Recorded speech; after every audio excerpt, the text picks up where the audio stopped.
Too late isn't in your vocabulary. Reach your next goal at University of Maryland Global Campus. Get the accredited education you want wherever you are, on your own schedule. UMGC offers online degrees and certificates to help you level up your skills. Apply now and save with no application fee through May 31st. For more than 75 years, UMGC has been transforming adult lives. Access online courses, faster onboarding, and success coaches that help you along the way. Plus, UMGC makes an accredited online education more affordable than ever, with scholarships, interest-free payment plan, and no-cost digital resources in place of most textbooks. Choose from more than 125 degree and certificate programs in career-relevant fields and receive lifetime career services at no additional cost. Gain skills local employers are looking for in business, cyber, IT, healthcare, and more. Get started on your undergraduate or graduate degree or certificate online. No application fee if you apply by May 31st. Learn more at umgc.edu/podcast. Certified to operate by Chev. This is Optimal Living Daily, episode 2804. Why It's Okay to Feel Bad About Certain Things by Dr. Lisa Firestone of PsychAlive.org. And I'm Justin Malik, your personal narrator, reading to you every day, including holidays, from the best blogs or articles I can find. And without further ado, let's get right to our next article and continue optimizing your life. Why It's Okay to Feel Bad About Certain Things by Dr. Lisa Firestone of PsychAlive.org. Most of the time, I write about the downsides of self-criticism, so much so that anyone familiar with my work would probably be puzzled by the title of this blog. For years, I've centered my research and practice on understanding and challenging a critical inner voice we all possess that is way too hard on us. While acting on this voice is something we should always strive to avoid, there are times when it's okay to feel bad about our actions. We are all human and we are all flawed, but the way we grow emotionally and as a human being is in part through recognizing when we have acted badly and feeling the accompanying feelings of pain, sadness, hurt, and even anger toward ourselves. Feelings, all feelings, provide us with information. We need to experience feeling bad about our less than ideal behavior so we can make changes and develop ourselves. For example, it is important to feel bad when we have taken actions that hurt another person or ourselves. Yet we live in a society that often models avoiding personal responsibility and avoiding negative emotions at all costs. I remember a dinner I had where a man who was recently divorced shared his therapist's response to his request for medication to alleviate the pain he was experiencing. The therapist's reply was, "There are some things you should feel bad about, and this is one of them." Patients often ask me for methods to get over, away from, or around the pain they feel when they have mistreated someone or themselves. I've become fond of saying the way to deal with feelings is by going through them, not around them. Suppressing and avoiding feelings is also not helpful. By feeling the negative feelings we have after bad behavior, we can recognize ways we behave that are not aligned with our own values and beliefs. This is the first step to becoming a person with integrity, a person we can admire.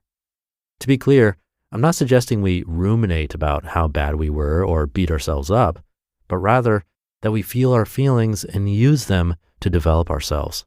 Many of us find it challenging to take an honest look at ourselves without falling victim to the point of view of our inner critic. Yet, without reflection on our actions and an appropriate emotional response, how can we be expected to learn from our misbehaviors or evolve inside ourselves? When we've hurt somebody else, we must accept responsibility in order to develop new ways of being. Here are some ways to go about taking power over our shortcomings without tumbling down a path of self-hatred. Number 1, be open and non-defensive.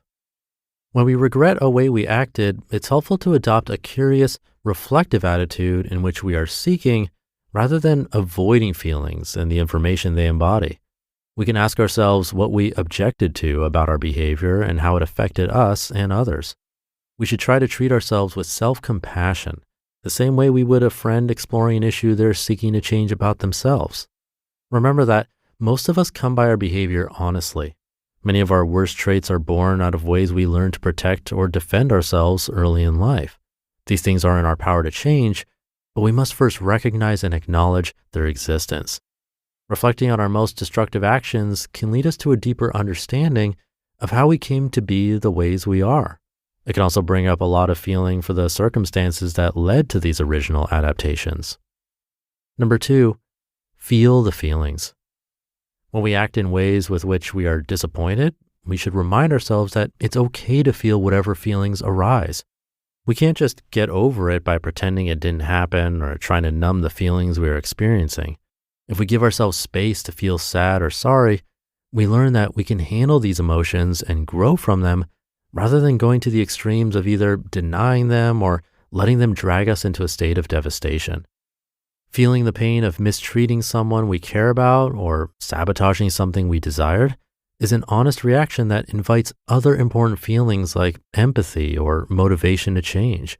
It also allows other emotions to follow that may offer us clues into why we acted the way we did in the first place.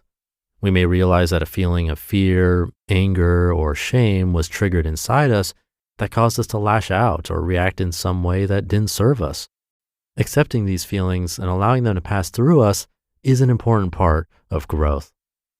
Number 3, keep your inner critic in check. It's one thing to be willing to face our shortcomings and experience our feelings in an effort to better understand ourselves.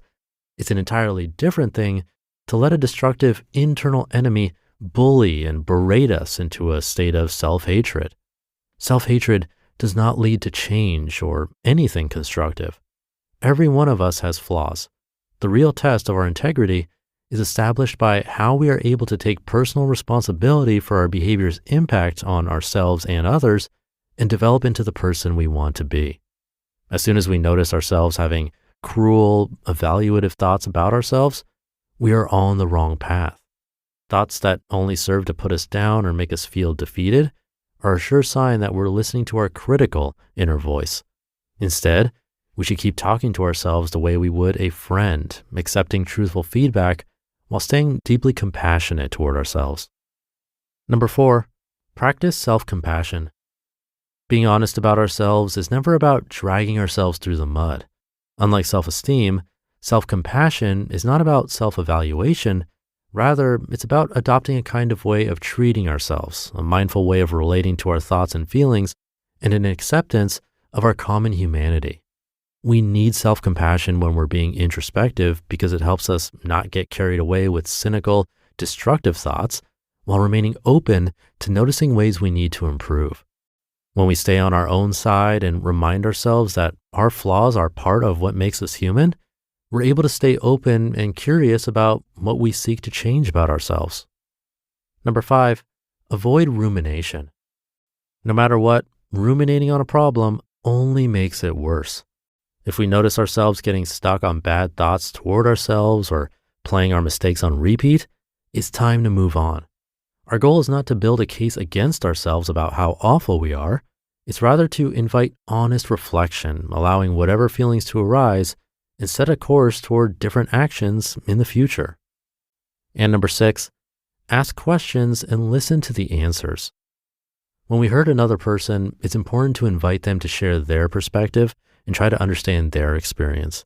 We should make an effort to ask questions and listen to the answers without interrupting to deflect or defend ourselves. When they share their story, we should focus on being attuned to them and reflecting back their experience. We can then try to communicate what we were originally trying to express, acknowledging that we were hurtful and how we went about it. The process of learning to be honest with ourselves about our hurtful behavior is one that takes a lot of patience and a lot of self-compassion. Feeling the painful feelings that arise is an important part of the process.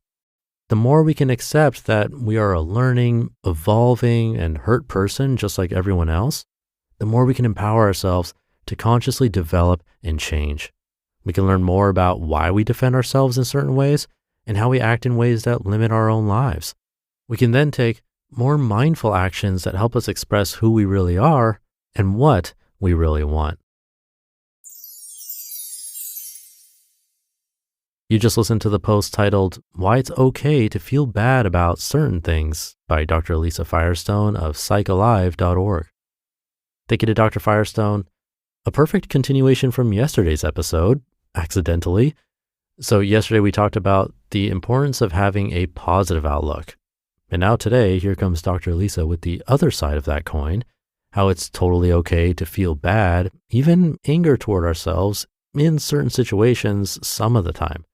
She talked about how we live in a society that often models avoiding quote unquote negative emotions as much as possible, which could backfire.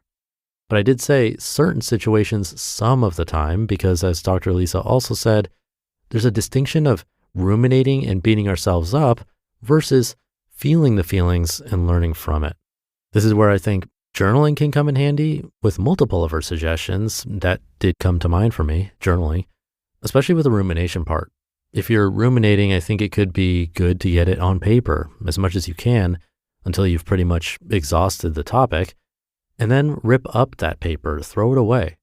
For me, that can be a helpful way to finally get something out there that's been stuck on repeat in my head. So that can be something to try. Thank you to Dr. Lisa for the suggestions. Thank you for being here. Have a great rest of your day, and I'll see you tomorrow where your optimal life awaits.